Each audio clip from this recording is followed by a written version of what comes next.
Well, I am walking up what used to be a section of this lane here on Kentucky 292, but as you can see, this entire section of this highway has completely collapsed. I've got to show you this. One unlucky driver here had to spend nearly $92. Yeah, $91.91 there. That is what you're seeing, almost $92 just for one fill-up. Well, the clerks here at the store believe the two robbers left their getaway car back behind those houses somewhere and then walked up this side of the store. And that's when these surveillance cameras began catching them on tape. There were a couple hundred people pouring out of some nearby bars. Well, at one point, witnesses say those people were frantically running down the street trying to get away from this area as they heard gunshots. Here at Palumbo and Man O' War, this is where police have the inner loop of Man O' War blocked off between Palumbo and Blazer as police remain on scene. Now, if we take a closer look down here, they are down towards Blazer Parkway. That's where investigators are still on scene, continuing to reconstruct this accident.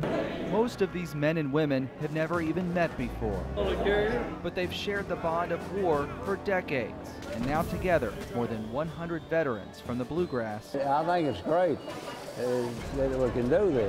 Are making their way to Washington, D.C. With just a fraction of World War II veterans still living, who are at the end of our lives. It's a race against time. It's the last hurrah for a lot of us. To visit the memorial dedicated in their honor. We reach an age of the dropping off point. And thank you for your service. I think you're going to have a great visit. Greeted at every stop along the way,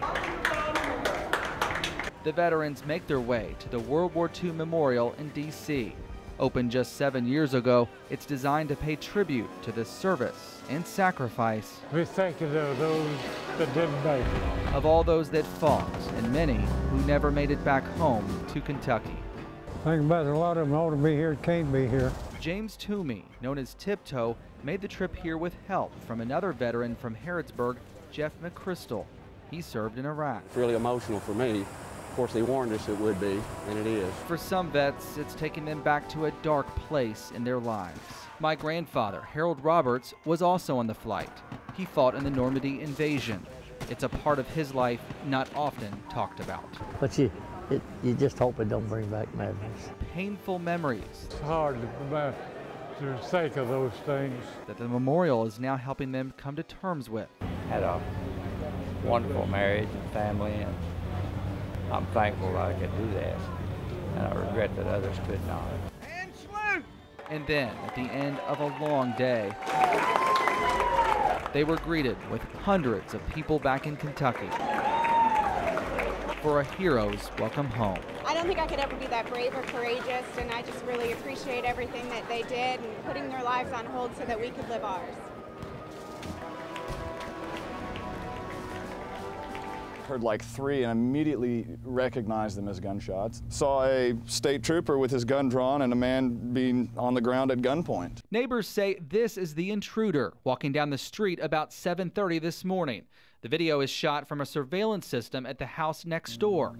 That homeowner does not want to be identified, but tells LEX18 when the thief broke into his neighbor's home about an hour later, his system alerted him, and he went next door to confront the intruder. We've got our neighborhood crime watch. We take it seriously. When the neighbor confronted the intruder, he says the man came after him with some screwdrivers. That's when he shot him in the arm, leg, and hip. The would-be thief then jumped out a window in an attempt to get away, but police were already on scene. I think it's awesome because guess what? If they had gotten away with it, they would have been back. Well, people living here on Hager Drive say they have been battling a drug problem here for a while, and they say what happened here this morning is a sign that they are not backing down. We're going to fight for our homes. We're not going to let, criminals come in and take over our neighborhood. Maybe they'll think twice before they even try it the next time. I've grown up always feeling like there was a piece of me missing. Debbie Childers was adopted and began looking for her biological mother about 3 years ago. She knew her name, but her search was going nowhere. Her mother died years ago, but what she didn't know is that since her death, one of her mother's other children had been looking for the sister he never knew. Terry Cole had posted his search on an adoption website back in 1999. I don't know why, but Friday on my lunch hour at work, I was just messing around on my computer and decided to Google her name one more time. Debbie lives in Indiana, her brother in Tennessee.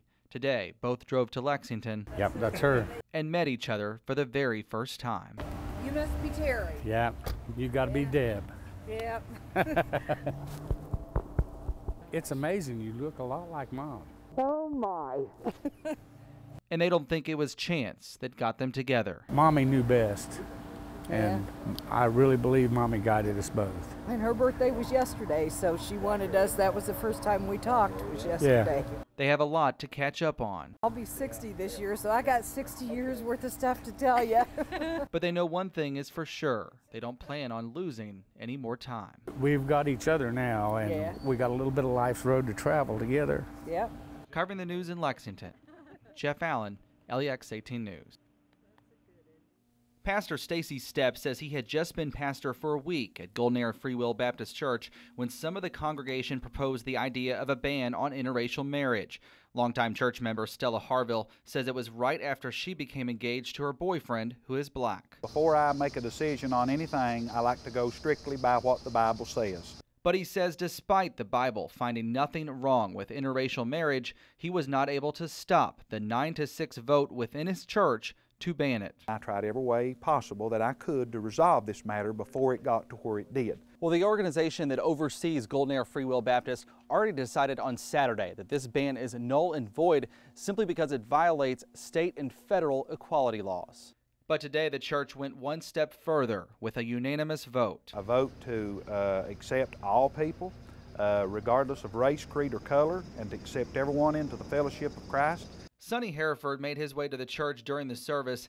He traveled about 8 hours through the night, all the way from Alexandria, Virginia. And I just kind of wanted to see more about what this was all about. I wanted to see it for myself. Hereford is in an interracial marriage and was the first child to be integrated into his Alabama school in the 60s. Just finding it incredible that such an action could be taken in 2011. But he says the image of racism that much of the country is painting for the church is not what he experienced as he joined them for their service. Almost all of them had tears. I had tears, you know, so it was quite an emotional experience.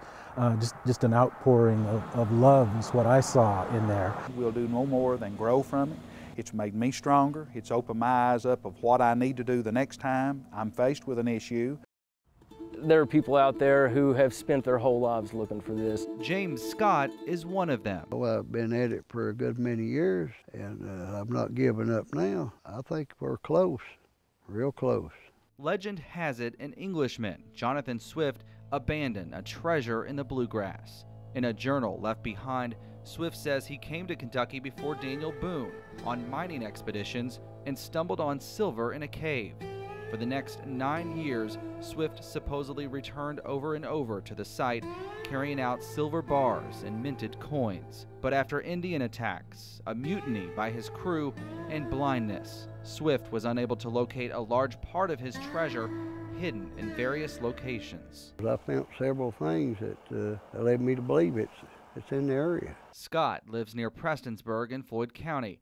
This is video of him on his many treasure hunts over the years. He believes he's hot on the trail. Swift always told of a standing rock used as a marker. So this, apparently, I believe this is the rock right here.